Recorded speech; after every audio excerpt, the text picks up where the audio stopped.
Shalom shalom, ninakusalimu tena katika jina la Bwana na Mwokozi wetu Yesu Kristo. Ndugu yangu, karibu katika mfululizo wa masomo yetu, na kumbuka tunaendelea na somo letu linalosema maombi ya kushughulika na vita yatoka tumboni. Na kumbuka ya kwamba tuko sehemu ya 9, Mungu akitupeleka kwa ufunuo hatua kwa hatua, na ninaamini kabisa ya kwamba kwa kupitia somo hili kuna watu wengi sana wanakwenda kufunguliwa. Kuna watu wengi sana wanaenda kuona nguvu za Mungu. Kuna watu wengi sana wanakwenda kuona mkono wa Bwana ulio hodari katika kuokoa na kuponya. Na nataka nikwambie kitu cha namna hii.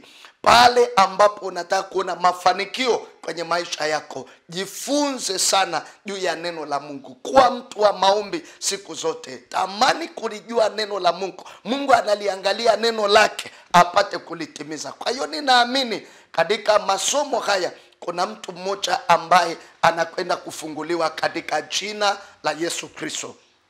Siku ya leo nataka tukaangalie jinsi ambavyo kuna roho za kupatiliza au uovu wa kupatiliza. Sasa uovu unaweza ukawa unatembea kizazi baada ya kizazi, na unashangaa kizazi kinachokuja kinapokea mapatilizo, na maandiko yanasema na wapatiliza wana maovu ya baba zao. Kwa hiyo unakuta kitu cha kupatiliza kipo kwenye malango, kiko kwenye familia. Tunatokaje hapo? Tunawezaje tukafunguliwa hapo? Somo hili litakusaidia katika jina la Yesu Kristo. Wafalme wa kwanza sura ya 21 mstari wa 27. Ikawa Ahabu alipoyasikia maneno hayo, akararua mavazi yake, akavaa magunia mwilini mwake, akafunga, akajilaza juu ya magunia, akaenda kwa upole. Neno la Bwana likaja kwa Elia Mtishibi kusema, huoni jinsi Ahabu alivyojidhili mbele yangu? Basi kwa sababu amejidhili mbele yangu, sitayaleta yale mabaya katika siku zake, ila katika siku za mwanawe nitayaleta mabaya hayo juu ya nyumba yake. Angalia mstari wa 29, jinsi ambavyo umebeba neno kubwa. Ahabu na mke wake Yezebeli walifanya kitu kibaya.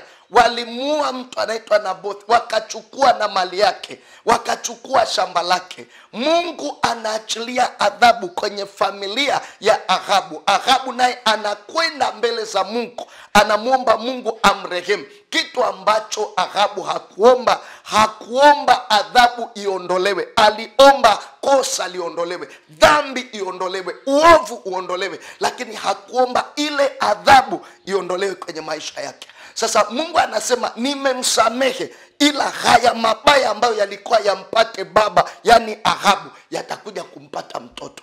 Nataka nikuulize mpendwa, ni watoto wangapi leo hii wanapitia magumu? Ni watoto wangapi leo wanalia? Ni watoto wangapi hawafanikiwi? Ni watu wangapi wamelala? Ni magonjwa, lakini ni mapatilizo yaliyo kwenye familia. Ni vitu vilivyotendwa na vizazi vilivyopita, lakini ile adhabu inapita kwenye kizazi baada ya kizazi.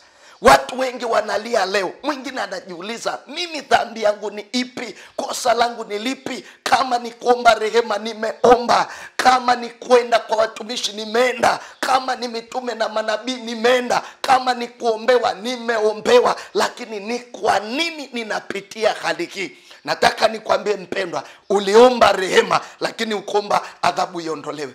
Adhabu inapita kizazi baada ya kizazi. Anaambiwa mtoto atakayezaliwa atakuja kufa, na kwa kweli mtoto aliyezaliwa alikufa. Huyu mtoto alikuwa na kosa gani? Hakutenda dhambi, lakini anabeba adhabu ya baba.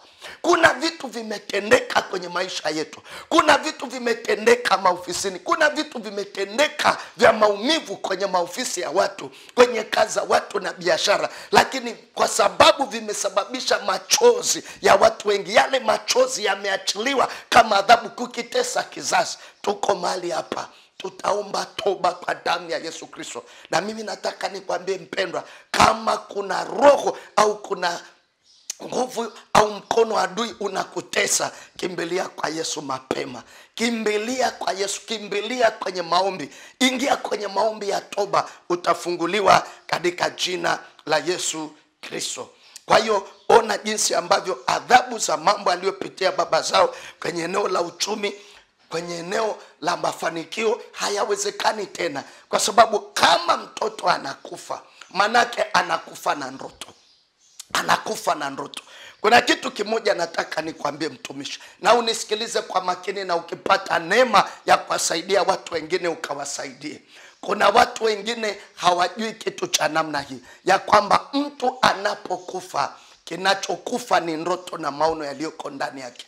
Na ndio maana ukienda kwa wale watu wengine ambao wanatumikia mambo ya uchawi na ushirikina, wengi wanakwenda makaburini. Nini kinachofuatwa kaburini? Sio kitu kingine, hata kama ni viungo wanaenda kuchimbua, ila wanajua ya kwamba huyo aliyezikwa hapa amezikwa na ndoto. Na ndio maana mchawi hawezi akaingia kaburi, ni kaburi tu. Lazima wachague ili wapate lililobeba kile wanachokitaka. Na wanajua kuna ndoto nyingi, maprofesa, wasomi, wadada wazuri, vijana wazuri, wafanya biashara, watu wenye elimu, watumishi, wamelala kaburini na ndoto zao. Wanakwenda kule kwa ajili ya kwenda kuchukua kwa njia ya giza, ili waje kufanyia mambo kwenye ulimwengu wa mwili. Kwa hiyo ukijua hii vita, omba, vunja hizo roho, zikatae kwa jina la Yesu Kristo. Kataa malango yako, haitabeba uovu kizazi baada ya kizazi, na mkono wa Bwana utakwenda kukutetea katika jina la Yesu Kristo. Kitabu cha Ezekieli 22:30 anasema, nami nikatafuta mtu miongoni mwao atakaye litengeneza boma na kusimama mbele zangu mahali palipobomoka kwa ajili ya nchi, nisije nikaiharibu, lakini sikuona mtu. Mungu anachotafuta mpendwa ni mtu mmoja kwenye familia. Mungu anachotafuta ni mtu mmoja kwenye malango, kwenye ukoo, asimame mahali palipoharibika. Kwa nini alitengeneze boma? Kwa nini alitengeneze? Eneo la uchumi limevurugika, eneo la uzao limevurugika, eneo la mafanikio limevurugika, eneo la ndoa na mahusiano limevurugika, eneo la elimu limevurugika. Kuna mtu anatafutwa kwenye hiyo familia, mmoja tu aseme, Mungu rehema yako ishuke. Na hiyo rehema ya Mungu ikishuka, wewe ni mtu mwingine kwa jina la Yesu Kristo. Unakwenda kupona kwa namna ambayo si ya kawaida. Ninakuombea sana mpendwa, ninakuombea sana mtumishi wa Mungu, ninakuombea ili Mungu akupe neema, Mungu akupe neema ya kuomba na kukataa hii vita, dhambi ya mapatilizo katika jina la Yesu Kristo.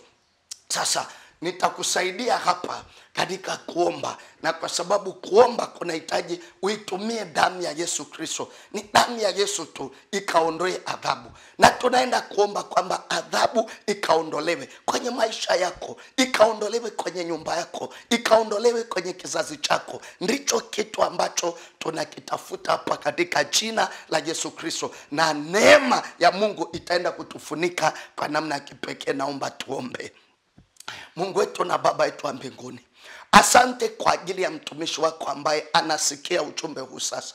Tunakuja mbele zako kwa unyenyekevu Jehova, tukiamini upo. Asante kwa damu ya Yesu iliyomwagika pale msalabani ili kuondoa adhabu iliyoachiliwa kwenye maisha ya mtu, kwenye kizazi chake, familia na ukoo, na kwenye ardhi ya malango. Mungu uishie na kumiliki, ninakusihi hiyo damu yako ikapenye madhaifu yoyote, roho yoyote, mauti yoyote iliyoachiliwa kwenye familia, dhambi ya mapatilizo. Mungu uliye hai, ukatuondolee adhabu yoyote ambayo imekuwa ni sababu ya watu kutoa machozi, kulia na kuhangaika na kuteseka. Kwa neema yako na kwa huruma yako na kwa neno lako, mtumishi huyo akaona uponyaji katika jina la Yesu Kristo. Asante Mungu sikie maombi. Asante Mungu unaye rehemu. Asante Mungu unayeponya na kuokoa. Tumeomba tukiamini katika jina la Yesu Kristo, na wote tuseme amen.